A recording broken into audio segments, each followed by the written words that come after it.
A gente reclama de barulho no motor. Então, ao dar partida, houve um barulho tipo um rajado. Vamos ver aqui o que está acontecendo nesse Fiat Argo 2020. Olha só.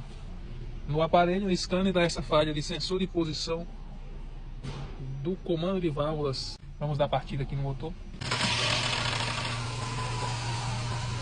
O barulho é bem rápido, ele dá e para, então a gente vai abrir aqui esse motor.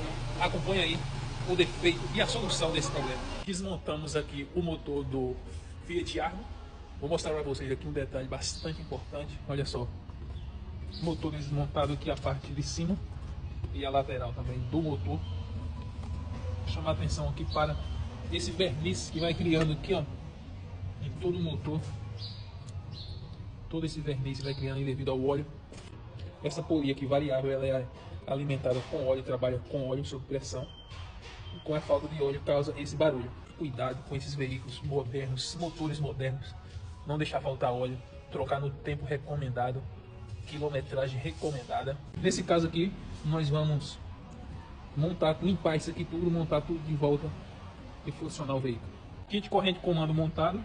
Aqui, ó, a corrente nova. Essa engrenagem também é nova. O guia da corrente desse lado, esse lado aqui também. O que não foi trocado nesse kit é essa polia aqui, que é a polia variável. Deveria vir no kit original, mas não veio. A ferramenta vai aqui no ponto. Um detalhe: o eixo comando só dá uma posição no ponto certo. Essa ferramenta usa no veículo de 3 cilindros, motor 3 cilindros e de 4 cilindros. Lá no virabrequim, no volante do motor tem a ferramenta também, já está encaixada. Está no ponto certinho.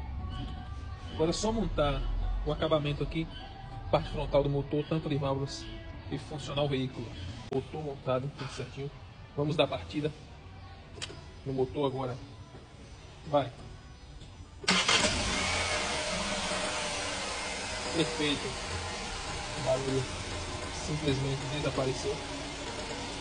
Vindo dessa região aqui do barulho, exatamente na parte onde é a polia variável, bem aqui em cima. Então é isso aí. Kit corrente novo resolveu o problema aqui do Fiat Argo. Beleza?